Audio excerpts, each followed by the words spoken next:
All right. Good evening, and thanks for joining us for Startup Week, Startup Junkie Foundation's first ever week-long celebration of the entrepreneurial spirit in Northwest Arkansas.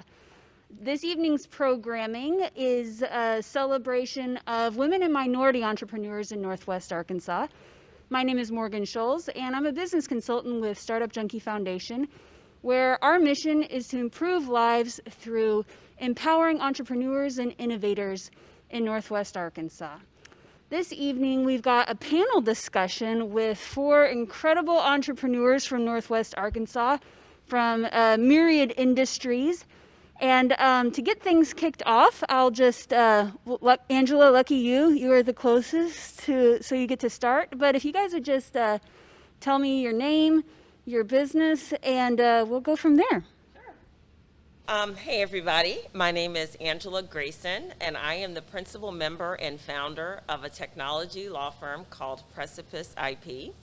At Precipice IP, we help science and technology startups protect their products, brands, designs, and data.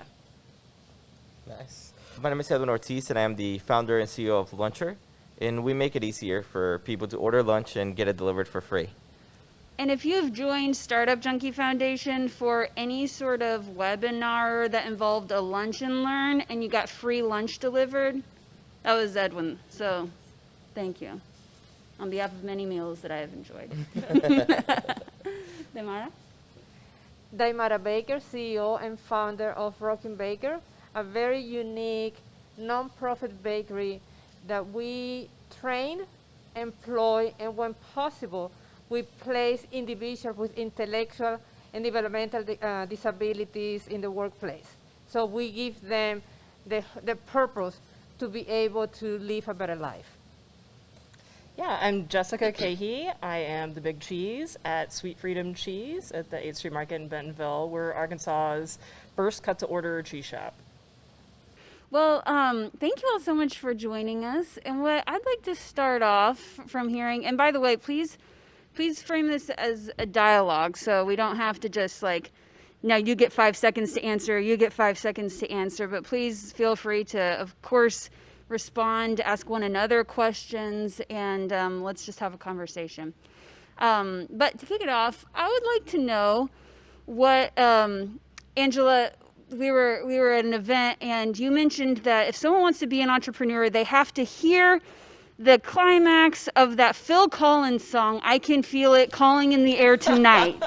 And they've got to answer that drumbeat. So what was that calling for each of you? What inspired you? I know several of you came from the corporate world. What inspired you to take the leap and start your own businesses? Maybe I'll kick it off. Yeah, So when I started Precipice, I was in my 40s. And I had primarily been a corporate attorney. I'd worked at some very large organizations as an intellectual property counsel. But I'd always wanted to be in business for myself. One of the things I also left corporate America to do was sort of get some different legal experiences. And for me, it was really, entrepreneurship was really something that was pervasive in my family. My grandfather is a barber. My great-grandfather owned his own farm, and we just had those examples in my family. And for me, it was just sort of a now or never situation. I was getting old, and okay, now's the time. And I haven't looked back, and it's just been an absolute joy. So I am very much about, you've got to feel it. It can't just be something that you dabble into, because entrepreneurship is super hard, mentally, physically, financially, emotionally. And if you don't really have a passion for it, I think it's going to be much harder for you to succeed at it. You keep referencing that you're old, but if I were a bartender, I would totally ID you. Just saying. Well, I do get carded a lot. Thank you for that. Yeah. So, and quick question, Angela, did you move to Northwest Arkansas to start your business, or were you already living here? And how has this region been in terms of, just being an entrepreneur-friendly area? So that's actually a great question. So I moved here with Walmart. I was in-house counsel at Walmart, and luckily for me, When you're a senior level person, they will relocate you and do all of that. So financially, it was a good move. But frankly, I always knew that I had ulterior motives for coming to work for Walmart, because this was, for me, the sweet spot. I moved from Delaware. I'm originally from Mississippi. And so this was close enough to family, but not too close. Geographically, it's a beautiful location. Because my business is really working with science and technology companies, I don't get the majority of my companies that I work with from here. But as far as quality of life, because my firm is what you call a virtual firm, I could work anywhere. The one, I would say, complication to living here is that we don't have a ton of patent attorneys. Like, there's not patent attorneys at every corner. They're not trademark lawyers at every corner. So my business can be kind of expensive to operate because I'm paying for people who are outside the region, and frankly, you can command a premium for that. So that's kind of the pros and cons for being here. But overall, I'd like to think that we're not moving. This is our forever location. That's awesome. Yeah, I can agree more. I think entrepreneurship is that thing where, like, it requires so much energy that you can't do it, just half the time. And I mean, I tried. I was in corporate as well. I worked for Walmart for about 5 years, and then did some corporate work before that. So I mean, I was 7-8 years in corporate before I took the leap. But I mean, I think for me it was that, like, I couldn't, like, not do it anymore. I was already pretty passionate about it. I felt like I was only hanging out to my day job because it was, part of it was ego. It was like, oh, I've worked so hard to get here, and then the other portion was the security, right? But honestly, since I've taken the step, like, it's been great. It's been a roller coaster for sure, but I wouldn't trade it for anything. I think it's it's been awesome. And really fast, how old are each of your businesses? We're going into our 5th year. Nice. Mine's 2 years, so 2 years since I Okay. left to the month. Yeah, since I left Walmart. Wow. Yeah, Congratulations. Happy anniversary. so, yeah. But you can see that it seems to be a common thread going on here. I also come from corporate. I have decades working in the corporate life, and then it was time to do something else. Yes, I came from a father who owned his own company, but realistically, I never thought about doing that one for myself. Mm-hmm. I always thought I was going to be working for somebody else, somebody large enough. And then my calling, people say that really was a calling. I was on a plane to see my parents, and this movie came to my head with the concept of what I have to do. When I landed, I mean, totally, I have goosebumps in my skin because I couldn't believe it was so real that the only answer that I could have was, I have to do it. Mm-hmm. If it doesn't work, well, then I move on. But I have to do it. It's too vivid to just let it go. And I agree with them. If you're going to do this one, you better have a strong passion for it. Mm-hmm. You cannot do this one a part-time job. And you cannot do this one because a friend told you that was a good idea. Mm-hmm. Your friends are not going to be there when you launch your business. They may be there for a few weeks, a few months, but then it's going to be you. So you better have the passion, the energy, the grit, because it's going to take every little thing of you to make it work. So first, it's not only the passion, but also the stamina to keep going. Because after you're in this one, there is so much financial investment, emotion, family, and everything that goes into that one, that it's really hard to say, well, I'm just going to get out. You have to really make a decision. You're going to keep going, or you're going to keep fighting. So I really say that that's the best suggestion that we can have for anybody, or advice is you have to feel it. Mm-hmm. If not, just don't do it. Yeah. Wow, yeah, everything that you've said, I echo, and that resonates with me greatly. Yeah, fantastic. I love the passion because I have it too, and agree. Without it, yeah, I'll never listen to that song again without thinking about this, for sure. The But Phil yeah, Collins if anthem. you don't have that, if you don't have that fire to drive you every day, because there are good days and there are bad days, and especially a small business getting started, it's sometimes, more marginal days than great days. So you have to have that to kind of push you through. And you do everything, right? And you do everything, every hat. So, I do the ordering and the hiring and the taxes and you name it. And there's a good chance that I do it. And Yep. you have to have something behind that to fuel kind of through the duller things, should I say, but the important things that drive the business. But I would say the beauty about that one, that if you do everything, that kind of you have to learn how to do everything. It doesn't mean that in the long term it's going to be sustainable, but it gives you kind of a full picture, because you have to get into the books, you got to get into ordering, you have to manage the inventory, customer service, website development, I mean, everything. Then you have COVID. How do you manage that one in this situation? Yeah. No many businesses were prepared to a pandemic like this one. So how can you react quickly? So that's why the collaboration businesses like ours is so critical during this time. I mean, we have to be creative. She can throw an idea to me, and I bounce that one to her, and we say, okay, let's go and do it. Let's see how it goes. Because you don't have time. You have to figure it out very quickly. Yeah, and that's the joy of small business, is having that flexibility, at least in what we do as well, to try things out. And if it works, great. If it doesn't, then you can move on from that, and you don't have perhaps a huge investment behind it to see if that's going to be a winning idea. Yeah. Well, and I think those are really important characteristics, not just the grit and the determination, but also the adaptability and flexibility and being able to gauge, the degree of risk that you want to take, and then, read the writing on the wall if that doesn't feel like there's, that's a good direction, or if it's, too much energy or too, not enough, kind of traction with that direction. And so I think there's a combination of just focus and determination, but also adaptability and flexibility, that you have to, oh, well, this year doesn't look like I thought it was going to look like, but we're still doing what we're doing. So you talked a little bit, Daymara and Jessica, about just kind of the collaboration. What would you guys how would you describe the startup community in Northwest Arkansas? Do you feel like it's a pretty competitive environment? I know, Angela, you mentioned that there's not a lot of, I know you're an IP attorney, but patent attorney. So, is there like market saturation? Is there a lot of collaboration? How would you kind of define your experience with other startups, especially in Northwest Arkansas?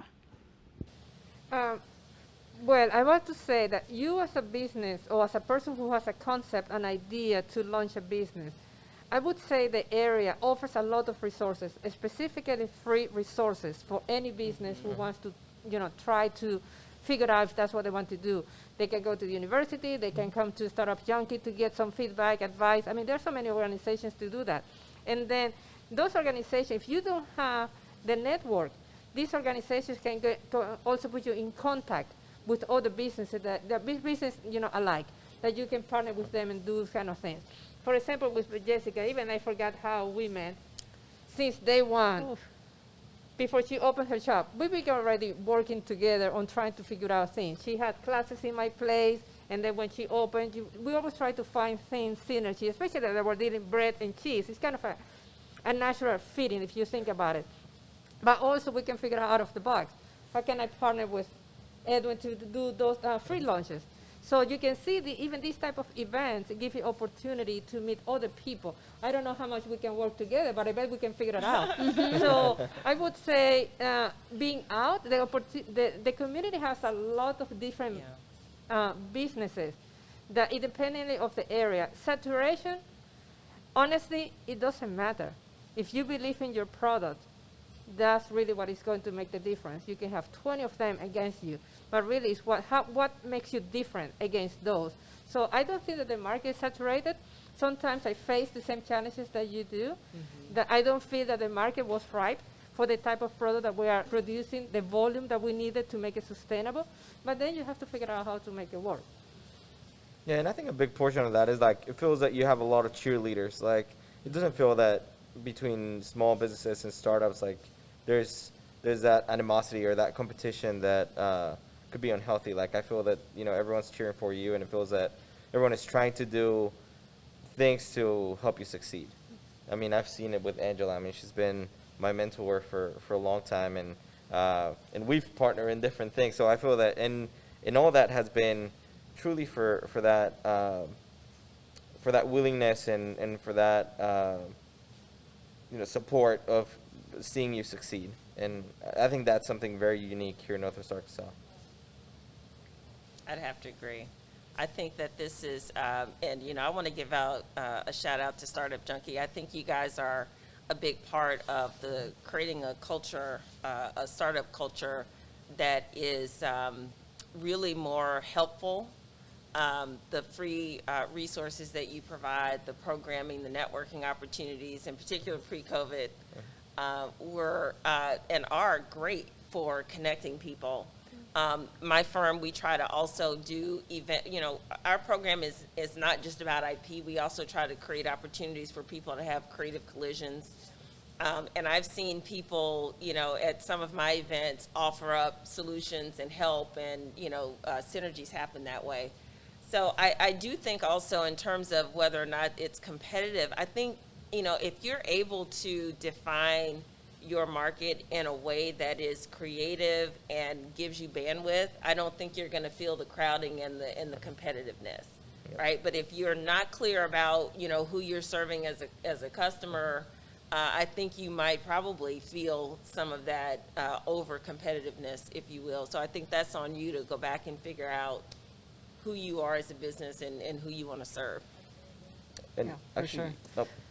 I think Northwest Arkansas is a very vibrant community for business, big and small, and for startups. I think there's, as you guys mentioned, a ton of resources here, and I certainly took advantage of those getting started. I came from a background in engineering where I was good at math and technical documents, but I had no idea about the inner workings of how to start a business. And my dad was also a small business owner, but I thought growing up you'd have to be crazy to want to own your own small business. So I absolutely thought, no way am I gonna do that. That's not my future, but here we are. And the whole inner workings of that, I was clueless. So I think there's a lot of resources to get educated about it before you take kind of a big leap.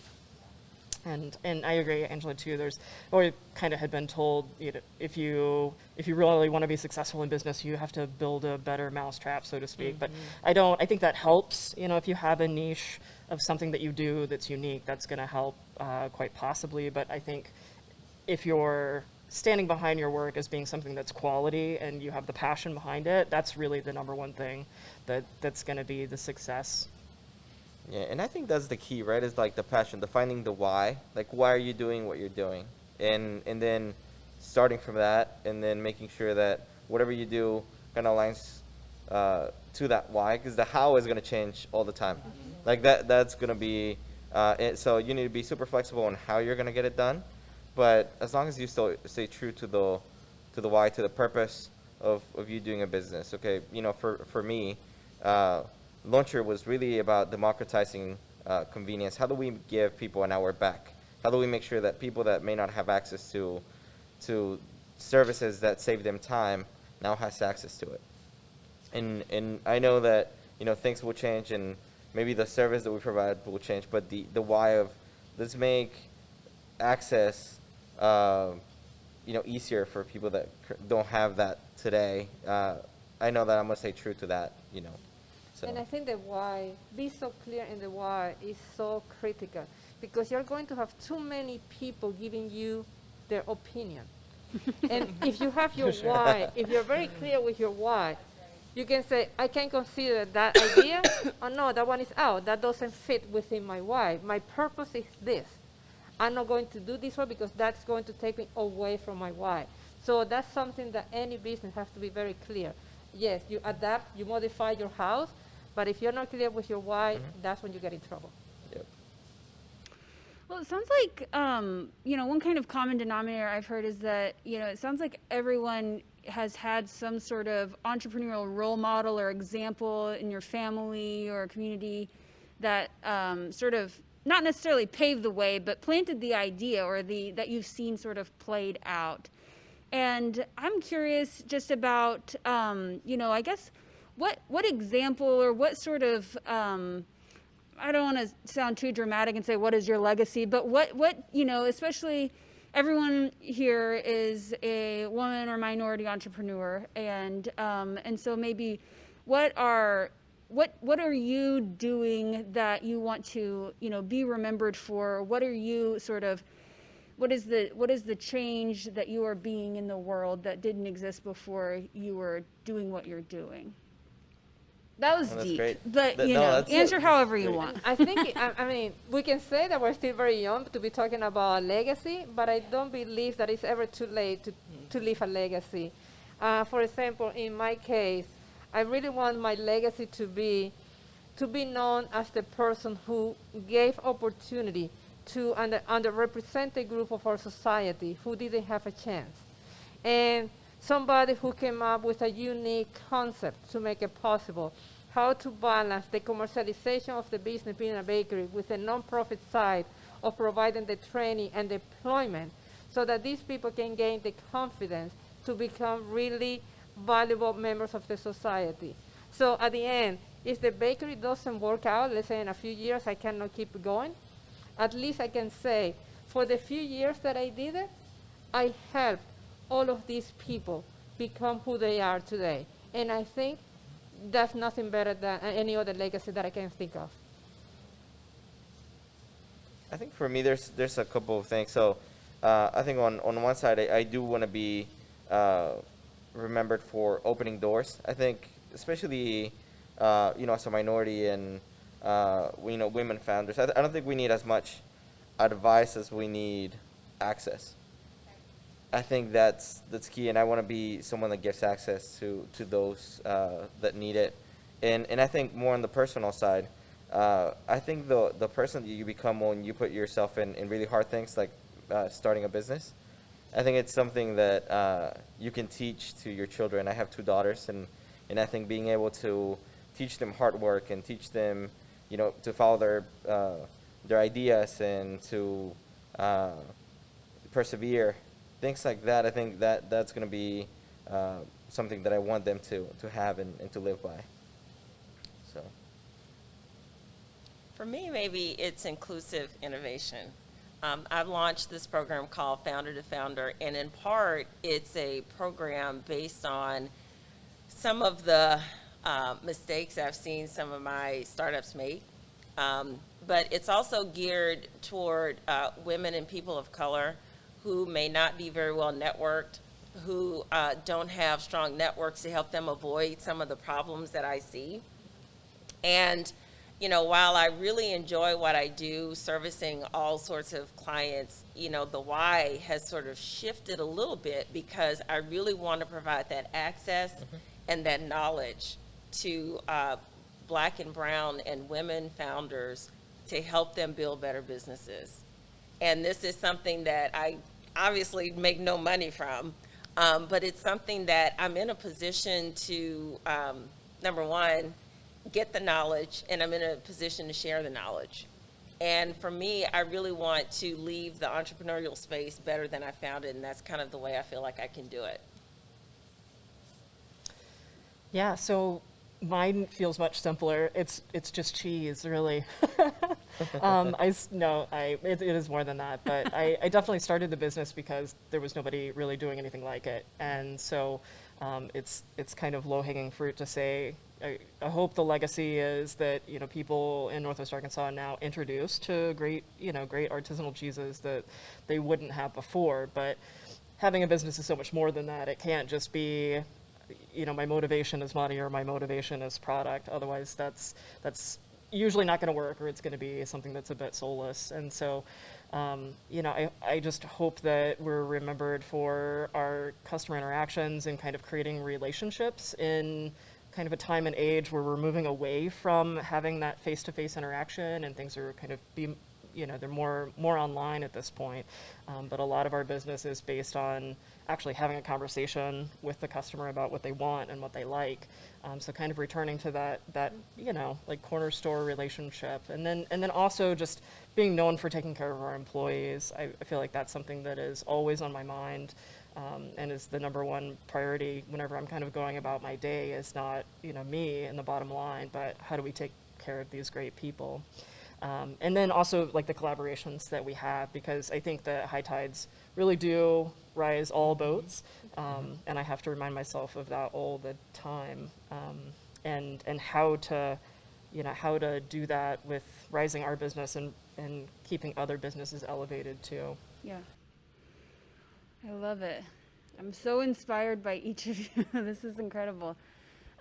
Edwin, you talked about access. I'd like to talk a little bit about representation. So what do you, in terms of each of your specific industries, it could be your current industry or previous industry, do you feel like, Jessica, you're a cheesemonger. Are there a lot of girl boss cheesemongers who own this badass cheese shop? And there actually are. Okay. There's not a ton of cheese shops across the United States compared to maybe some other businesses, but there I think are a firm representation of women in the industry, both as bosses and as cheesemongers. And our shop actually, our crew is almost, I'm going to say 90% women. We have one awesome dude, and the rest are really amazing ladies, and not by design, but just they're the most wonderful people. And so I came from, again, the background in engineering, which was very different. I was the only female engineer at my company. I didn't really have a lot of mentors that were women, or people to kind of get advice from and look up to. Even professors, most of the professors were men, and so it was a very different dynamic, kind of working in that field, and especially in construction. So kind of taking that experience that I had from there and then flipping it, because I knew that I wanted to create kind of a safe and very inclusive work environment that was very different from what I had experienced before. I find that that's so often, what motivates people to create the work environment that they do when they are a founder is they want to shape it either as the inverse of something that they didn't. They want to create a place that they want to work at, and I think that's often, just sometimes in the inspiration. Like, so many people have had bad jobs or bad bosses, and though, it's, we always want to shape ourselves after what we want to become instead of, the opposite of what we want to not be like. I think that's always really inspiring when you can,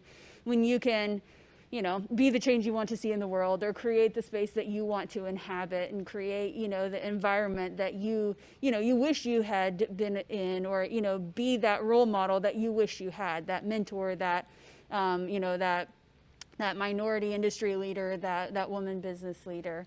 And so, kind of, any more kind of thoughts about that? Has anyone experienced maybe challenges that you felt were directly correlated to being a female or a minority business owner or entrepreneur specifically? Yeah. Or I think for me, there's not a lot of Hispanics in tech. It's just not, especially in this area of the country. So I think one, being able to show some representation, and show those that are thinking about starting something, like, hey, it is possible, and people that look like you start things in tech. But I think the other portion of that is, even in my previous company, working in corporate at Walmart, there wasn't a lot of Hispanics in leadership. So it's, how do we change that, and how do we show, okay, yes, you can be a Hispanic leader, you can start a tech company, you can do these things, and there's people that are doing it, and people that are showing how to do it with maybe some of the cultural things that you may share, right? Like, maybe you are very respectful towards older people, and that's seen bad when you're raising money. Okay, how do you change that frame, and is like, okay, this person is not only respectful, but they're really hard workers, they're really all these things, and look at this other person that's being really successful with those same things. So I think that is super important. So, I think a challenge that I see with business, as well as even my business, is really sort of figuring out a way to develop relationships with banks and accessing capital, because so many of those decisions are based on really still who you know, who you're networked with. And people of color are just not networked in to that extent most of the time. So I think when it comes to scaling, right, every business, once you persevere through the hard years and you figure out, hey, I'm a real business, at some point you're going to want to scale.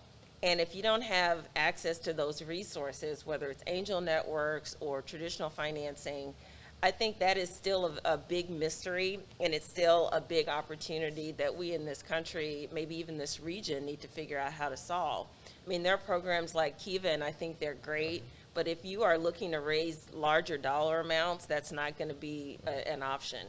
So I think I would love to see the banking community maybe coalesce around figuring out a way to address its community of color, maybe with networking events and opportunities to get to know the founders, so that we can have some of the same opportunities as other companies.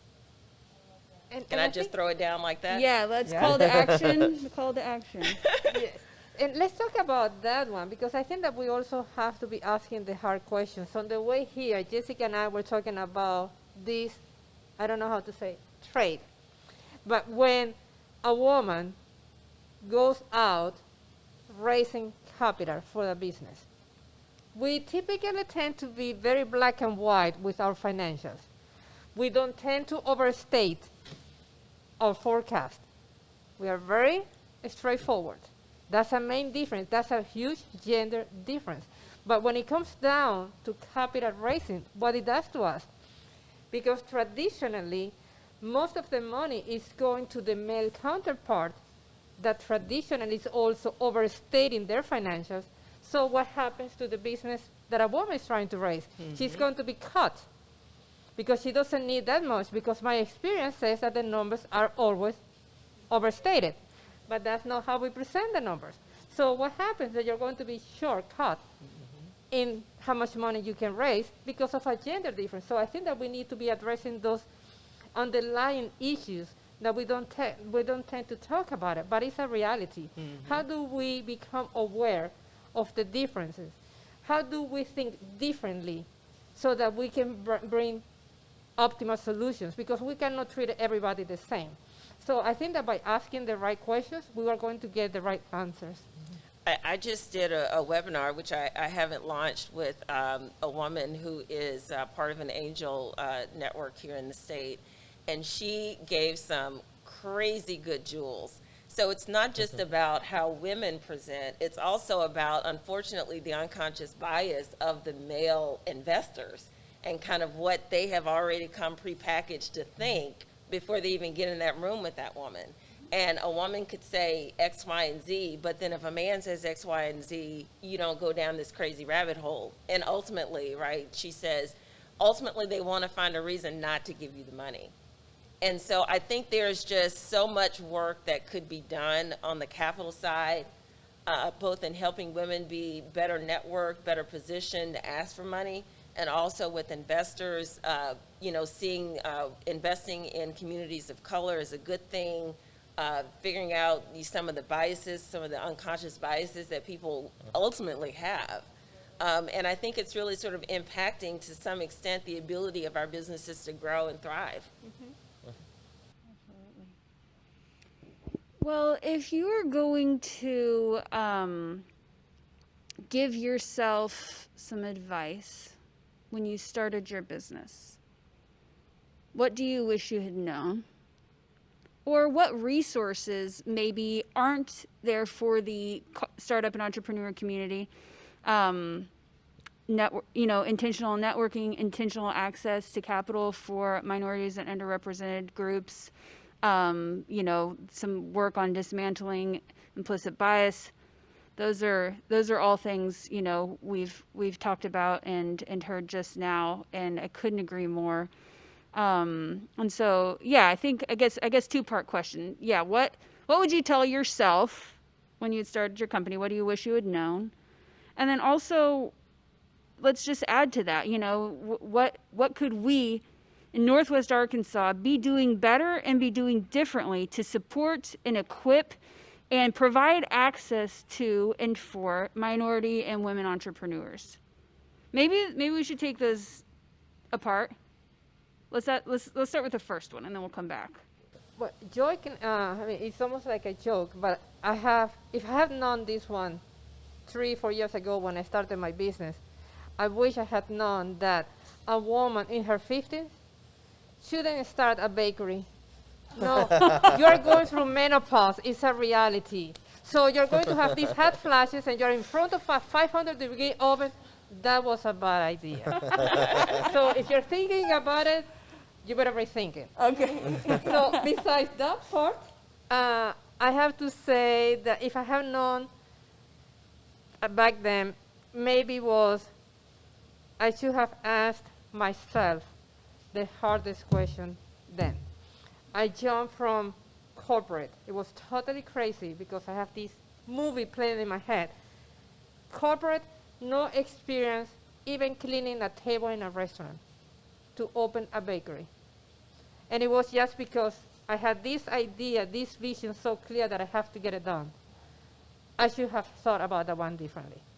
So sometimes you can let your passion, your vision take you forward so fast that then you pay the price. I mean, you pay the price physically, emotionally, so many ways. So I wish I had that inner voice at that time. Daymara, do you really know what you're doing, jumping from A to Z and nothing in between? So would you encourage entrepreneurs or startups, if someone's thinking about starting a business, would you encourage them to spend some time working in that industry? Like if I want to start a bar, like get a job as a bar back, washing dishes? Totally. I would say gain some of that experience. It's never going to give you the full picture, but it will give you more access to what you think that you're going to do. First, is this really something that I want to do for the rest of my life or a few years? It gives you that space to try and test without too much risk. And also, you need to surround yourself of people who are going to be totally honest with you. You don't need that friend who is going to say, oh, you can do it. I know you. If the only one is you, do it. You don't need those people. You need the real people, the real advisors, the real mentors who are going to ask the right question, the really hard questions. So you don't need more encouragement. You don't need more cheerleaders at that point. You really need more action and real advice. I think probably number one is that it's going to work out and to give yourself a break. I think I really literally almost killed myself in the first year, and it worked out, but I feel like it took decades off my life. And then maybe two is to delegate more quickly. I think because I took so long, I knew almost right away that I wanted to do something else. I'd spent so many years, working to become an engineer and then becoming an engineer, and then I realized, well, this was not my passion.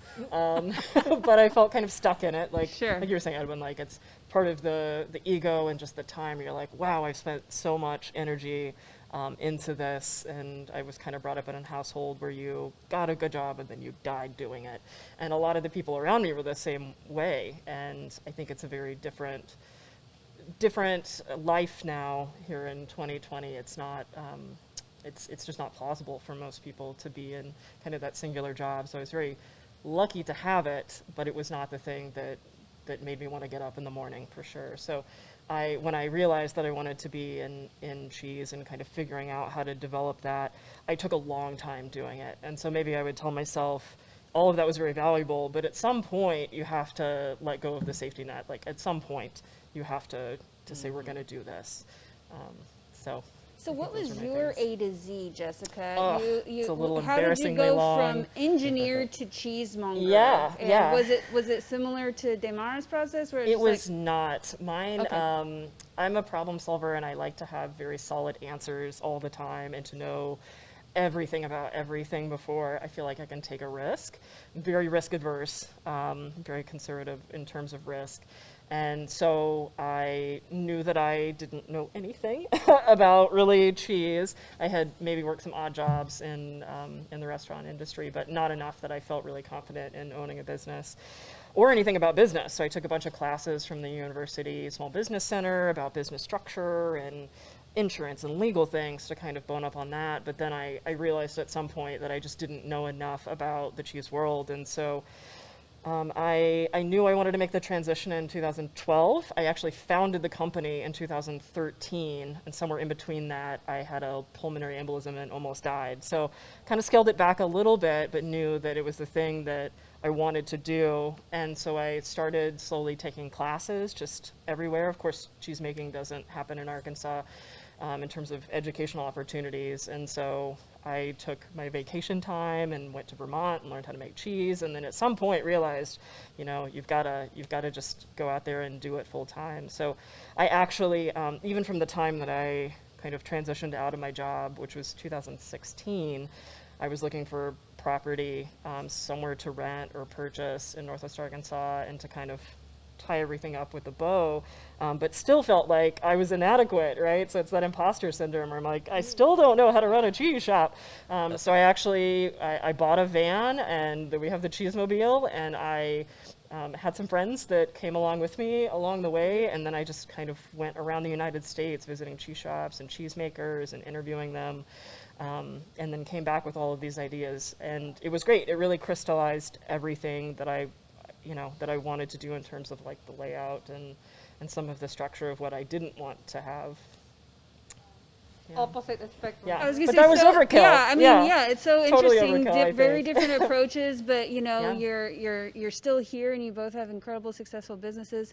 And I think that's so interesting. Like at some point, you just got to do it. Like the only way to open a business is to open a business, and whether that's like, I'm gonna, I woke up, I'm gonna do this tomorrow, or I'm gonna research this for 6 years, and I mean, at some point there is always that switch that flips, and you're like, okay, now it's go time. And I think everyone's different because everyone has different personalities and Sure. different kind of backgrounds and structures of business too. So Yeah. where one approach may work for somebody, then it doesn't work for someone else. But I think it always helps to have some sort of background knowledge, especially if you're changing industries entirely, so you know at least what you're maybe setting yourself up for. Yeah, and I think that's one of the misconceptions. Like people think that to be an entrepreneur, you need to be like super brave, and you need to, just because you're brave, you took the leap. And I think most of the entrepreneurs I know actually are very cautious, and like they really think, when they started their business, they researched it for years. And I think that's the advice. That's the advice that I would give myself, is just start it. Like just do it. Just work on it all the time, and then once you've figured out that it works, like just jump. I think that was my thing. I figured out that it worked, and then I tried to convince myself not to do it for like a year before I actually took the leap of faith. But to that, I mean, I think it's during that year I researched a ton, and I tried to figure out how to make it the best I could before doing it. So I think it's to start a business, you need to start a business, and you're never going to be ready, and you're never going to have all the answers.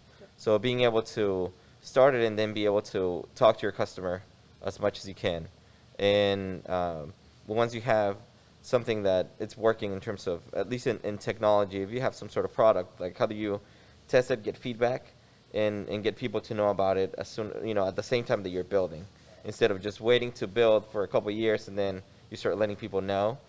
But that time is too late, right? Like how do you make sure that you're doing both of those things at the same time? Yeah. I'd probably network more. So I had to actually go from being an introvert to a slight extrovert. As a lawyer, I spent a lot of time kind of in my own head doing research, writing. Our teams are small. You have a paralegal and maybe a few other lawyers that you work with, and of course the clients. But by and large, it really is sort of a solitary existence, and which is cool because I'm an introvert. But when you start a business, I just don't know how on earth you could be successful as an introvert, because you have to get out and meet people. So I wish I probably What, would customers? have. I know, What? you Yeah. know. Talk to them? Yeah. And I would probably, yeah, I wish I could have maybe made that transition a little sooner. But you know, you do it when you do it. But I definitely wish I could have gotten out and networked more and really saw the value of that. As far as what the community could do to support, I would love to see a community bank step up and say, we want you to come and work with us, women, people of color. I would love to see a community bank in our community take the lead on closing the gap. That's what I would love to see.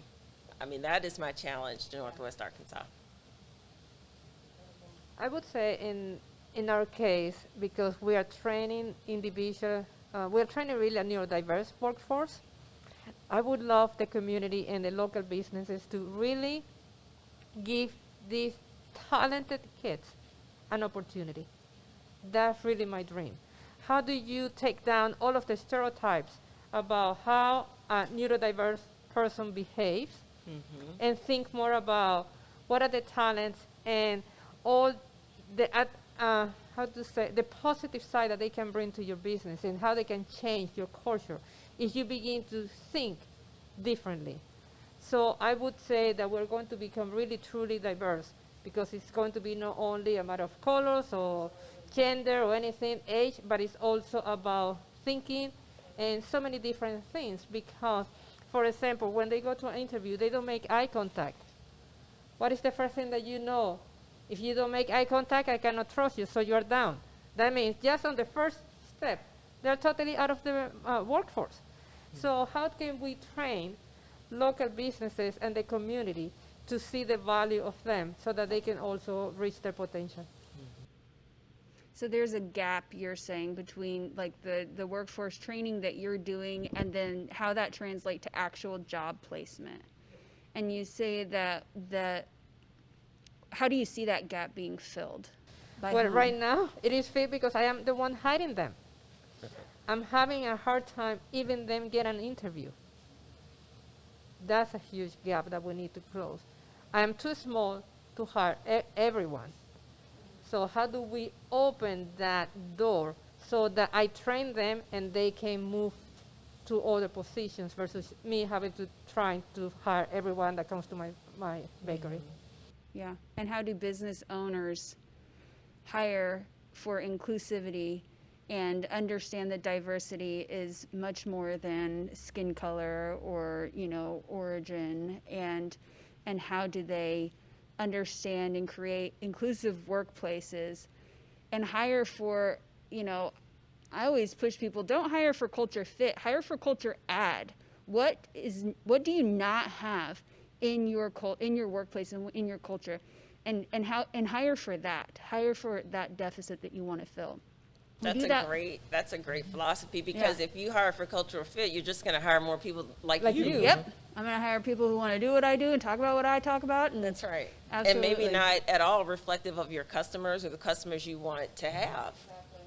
Exactly.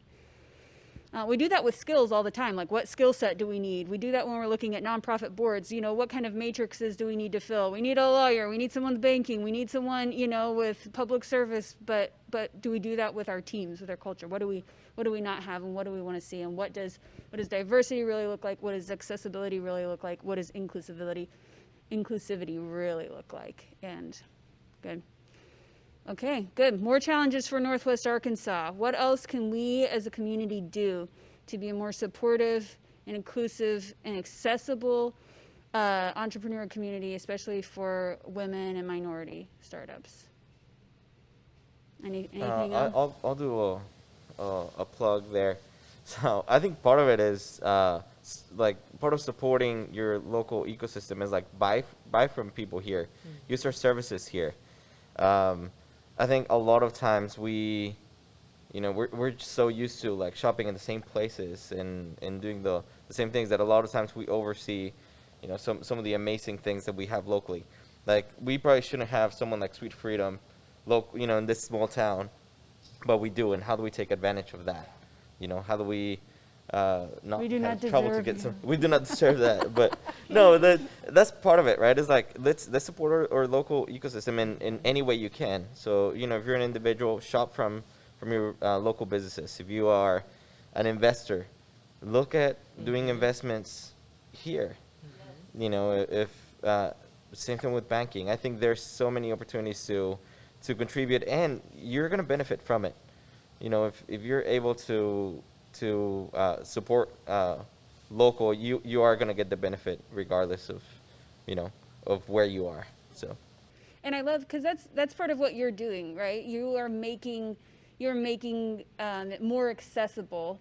Because why do people not shop local? Because it's not as convenient. It really boils down to convenience, I think. Convenience probably even more than price competitiveness. And I think that's really what it boils down to. And you're you know, being a critical part of solving that problem in, you know, bringing those lunch foods more conveniently to people, and specifically local businesses. Yeah, and we're actually just created a new product called Rejoicy. So rejoicy.com, and the idea with that is it's the ability to create a very easy way for small businesses to have a website. It's incredible, but 46% of small businesses don't have a website, and 76% of small businesses don't have a way to sell online. So it's incredible, and those businesses are really hurting now, right? When people are not going into their shops. So what we're doing is we're making it very easy for those businesses to create a website, and for people to buy locally through a local marketplace. So we're going to be doing some beta testing over September. We're going to be launching it fully in October, and that's the idea is like, how do we make it a lot easier for people to shop local? I think the pandemic really highlighted the importance of that. Supply chain issues, people not being able to get produce, and also the fact that the restaurants that I see, this is just obviously anecdotal, the ones who are able to adapt to some sort of online presence and making it convenient for people, you know, all of that ties into the community thriving even in times of crisis. Yep. So I totally agree with that.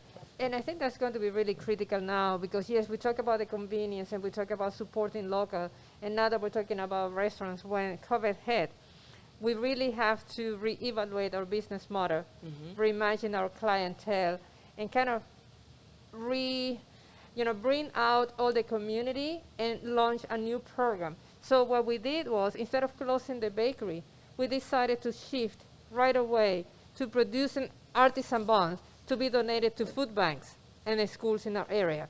So when somebody is supporting a business, for example, like in my case, they're not only supporting a business that is providing bread to the local restaurants, who, by the way, they're struggling.